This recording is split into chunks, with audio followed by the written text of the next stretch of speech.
is Sierra Beacom, and welcome to Math on the Move, where I show you a series of activities that you can take with you in the car or even practice at home to learn new math facts.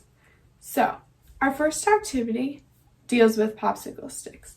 You all should have gotten information on how to build your popsicle sticks depending on your age, but I will also show you here today. So our first popsicle stick is 10 plus 8. So how we would do this is you would take your math fact that you would like to practice and write it on the front of the stick, just like this, 10 plus 8. Then on the back of your stick, you write the answer. So 10 plus 8 is 18. So I would then write 18 on the back of my popsicle stick. So there, my first popsicle stick is complete. I have my math fact on the front with the answer on the back. Not only can I do this with addition though, I can also do this with subtraction. So I now have 10 minus 8, as you can see. So then on the back of my stick, I would write my answer, which 10 minus 8 is 2. So then I have subtraction and addition. Depending on your age group or what you're practicing, these can also be made into multiplication and division. So your math popsicle sticks can be addition, subtraction, multiplication, or division, whichever one you feel comfortable with. So I then also have a multiplication example, which is 10 times 8. So I have my math fact on the front with my answer on the back. So 10 times 8 is 80. Not only can these be done with tens though, like these examples have been done, it can be done with any facts. So I then have the example of 9 plus 3, which I would then write on the back as my answer is 12. So you can build these at home as well. And then for my last example, I have 9 minus 3, which my answer would be 6. So with your popsicle sticks, you can take them anywhere that you go. You can take them in the car, you can take them to a friend's house, you can keep them in your backpack, or you can just practice them at home. So you can build your sticks using addition, subtraction, multiplication, or division, and you can make all sorts of facts. Just write your problem on the front and your answer on the back. These math popsicle sticks can be done independently or with a partner. If you're doing them independently, you would keep the math problem facing you just like this, 9 minus 3, and then in your head or out loud, you can guess or know the answer. So I would say 6.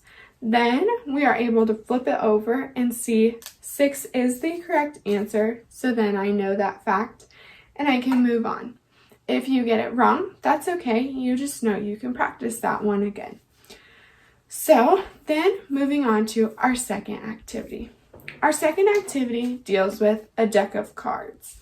You, in your deck of cards, can remove all the jacks, the queens, the kings, all of the cards that don't have numbers on them, except the ace. We want to leave our ace in this deck because our ace represents our 1.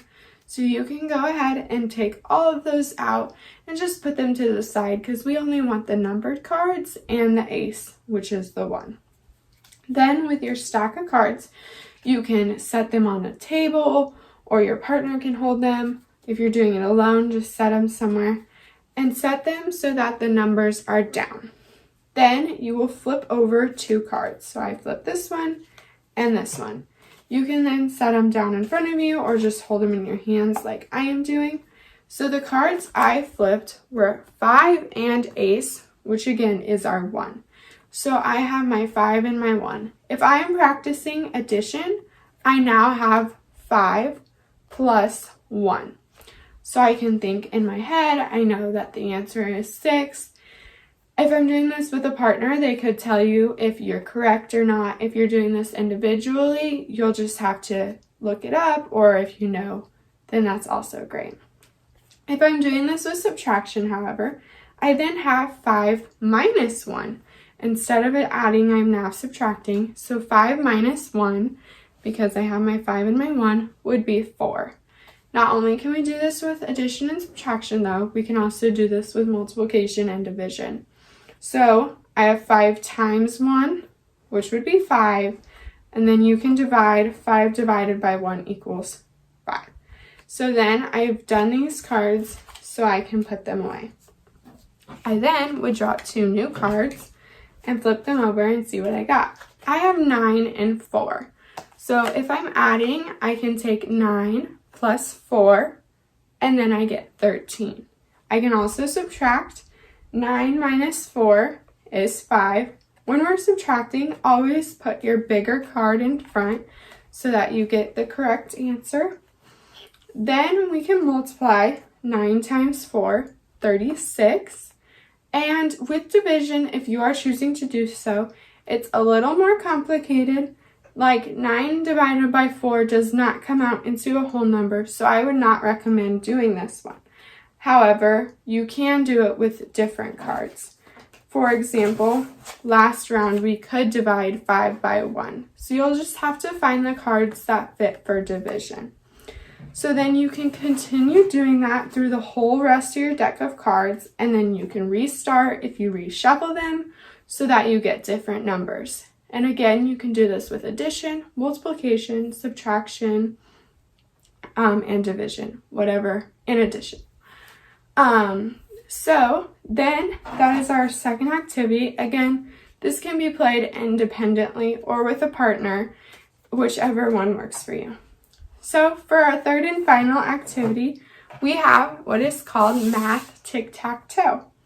So each of you should have received a template that looks similar to this, just like a tic-tac-toe board, 3 down and 3 across. And inside each square, there is a math problem. So for this game, before you can mark your X or your O, you have to get the math problem correct. For example, this first square says 2 grapes plus 7 oranges equals how many grapes and oranges? So if I want to mark this square with an X so that I can get on the board, I have to complete this math problem first. So 2 plus 7, because I have 2 grapes and 7 oranges, equals 9 grapes and oranges. So I then would see if that's correct, and 2 plus 7 is 9, so I can then mark my square. If I would have got the answer of 8, that would have been incorrect. However, that's okay. It would be my partner's turn, and I'll get to go after them. Then if you're playing with a partner, you want to try to get 3 in a row. If you are by chance playing independently, I would recommend just doing each problem and filling the whole board with your X's and your O's.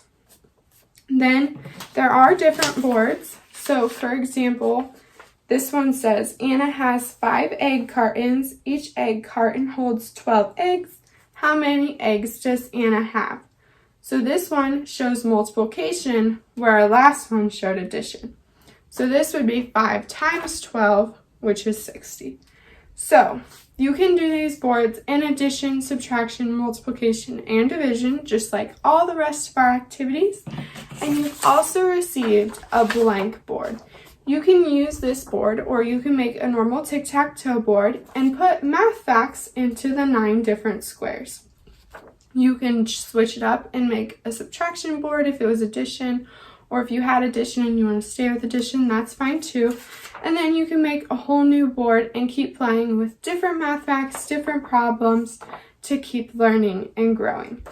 So thank you for joining me on Math on the Move today. I hope you learned something, and I hope that you can play these activities with your family or independently, and have a great day.